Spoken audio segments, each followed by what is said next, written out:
এই বিষয়গুলো যদি আপনার দোয়ার মধ্যে থাকে, ইনশাআল্লাহ গুলি মিস হতে পারে, আপনার দোয়া মিস হবে না। দোয়া বিফলে যায় না ভাই। রমজান মাস দোয়া কবুলের মাস।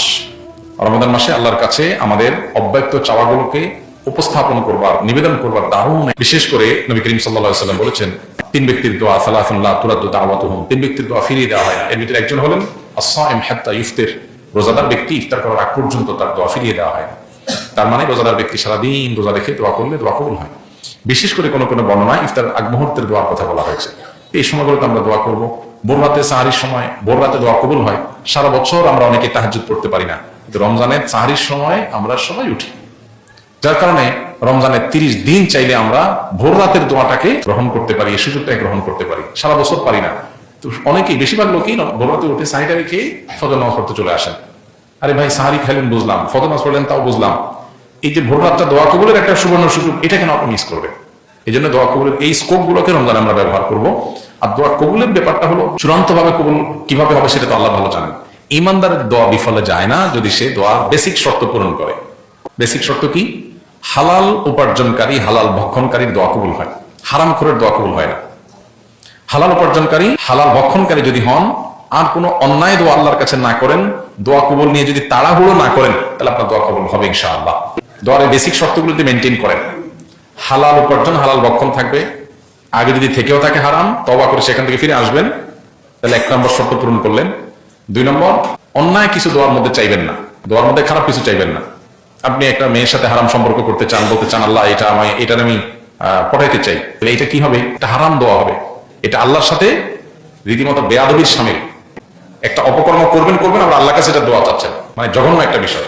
এখন কেউ কোনো অন্যায় কাজ, হারাম কাজে দোয়া করলে সে দোয়া কবুল হওয়ার সম্ভাবনা নাই, বরং সেটা কারণে তার গুনাহ হতে পারে যদি সে হারাম কাজের দিকে পা বাড়ায়। তো এই জন্য দ্বিতীয় শর্ত হলো অন্যায় কোনো দোয়া করবেন না। 3 নম্বর শর্ত হলো দোয়া কবুলের জন্য তাড়াহুড়ো করবেন না। তাড়াহুড়ো না করা মানে হলো আল্লাহ কই দোয়া করলাম কবুল হলো না, তো দোয়া করছি, আমার দায়িত্ব শেষ, এবার আমার কাঙ্ক্ষিত জিনিস পেলে বুঝতে হবে এর মধ্যে কল্যাণ আছে, না পেলে বুঝতে হবে এটা না পাওয়ার মধ্যে কল্যাণ আছে, আল্লাহ আমাকে এর চেয়ে বেটার কিছু দিবেন। অথবা কোনো কোনো ক্ষেত্রে দোয়া কবুলের আরেকটা পদ্ধতি হলো আখিরাতে আল্লাহ তাআলা দেন। অতএব আমি আল্লাহর উপরে ছেড়ে দিব, তাড়াহুড়া করবো না। আর কায় মনোবাক্যে বিনয়ের সাথে দোয়া করবো, দোয়াতে দুরূদ শরীফ থাকবে, আল্লাহ প্রশংসা থাকবে। এই বিষয়গুলো যদি আপনার দোয়ার মধ্যে থাকে, ইনশাআল্লাহ গুলি মিস হতে পারে, আপনার দোয়া মিস হবে না। ইমানদারের দোয়া বিফলে যায় না ভাই। এই শর্তগুলো মেনটেন করে যদি আপনি দোয়া করেন, যেগুলো কোরআন হাদিস দেওয়া হয়েছে, তাহলে সেক্ষেত্রে আপনার দোয়া যেটা চেয়েছেন হুবহু সেটা পাবেন। এটা একটা পদ্ধতি কবুলের। আরেকটা হতে পারে যেটা চেয়েছেন সেটা পান নাই, এর চেয়ে দরকারি কিছু পেয়েছেন যেটা আপনি চান নাই। অনেক সময় দেখা যায় বাচ্চারা আমাদের কাছে একটা জিনিস চায়, ও বুঝে না এর চেয়ে দরকারি আরেকটা জিনিস আছে ওর চাওয়া দরকার, ও বুঝতেছে না। তো আল্লাহ আমাদের সৃষ্টিকর্তা হিসাবে আমরা যা চাই মনে করি এটা হলে বোধহয় অনেক কিছু হবে। কত মানুষ আছে জীবনে, আল্লাহ এটা হলে আমার, তুমি একটু দাও, আমার যেভাবে হোক আল্লাহ আমাকে দাও, আমি চাই। এটা পাওয়ার পরে সে বুঝে হ্যাঁ এটা চাই তো আমার ভালো হয়নি। তা আমরা তো ভবিষ্যৎ জানি না, এই জন্য আল্লাহর পর ছেড়ে দেওয়া। যা চাইলাম তা পাইছি, এটা একটা কবুলের মাধ্যম। কবুলের আরেকটা উপায় হলো যা চাইছি সেটা না পাই ভিন্ন কিছু পাইলাম যেটা আমি চাই না, আল্লাহ সেটা আমাকে দিয়েছেন, এই দোয়ার মাধ্যমে দিয়েছেন। 3 নম্বর হলো যা চাইছি এটা বিনিময়ে দুনিয়া কিচ্ছু পাইলাম না, এটা বিনিময় কোথায় পাওয়া গেল? আখিরাতে।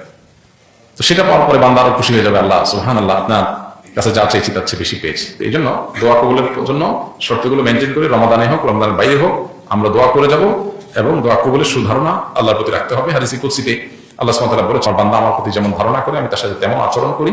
অতএব দোয়া কবুল হবে এই সুধারণা আল্লাহর প্রতি রেখে দোয়া করতে হবে। অনেকে মনে করেন যে আমি গুনাহগার মানুষ, আমার দোয়াকে কবুল হবে, এটা হলো শয়তানের ওয়াসওয়াসা। আমি গুনাহগার, দোয়া কবুল হবে না, এরকম কথা বলা হয়েছে নাকি কোথাও? শয়তান আল্লাহর কাছে সুযোগ চাইছে যখন আল্লাহ নির্দেশে, আদমের সম্মানার্থে আল্লাহ নির্দেশে সিজদা করে নাই, বলছেন যাও তুমি বিতাড়িত, জান্নাত থেকে আল্লাহ বের করে দিয়েছেন। অথচ সেই যে শয়তান আল্লাহর কাছে হায়াত চাইছে, কেমন আল্লাহ হায়াত দিয়ে দিয়েছেন। তাহলে শয়তানের দোয়া যদি আল্লাহ কবুল করেন, আমার তাই কেন কবুল করবেন?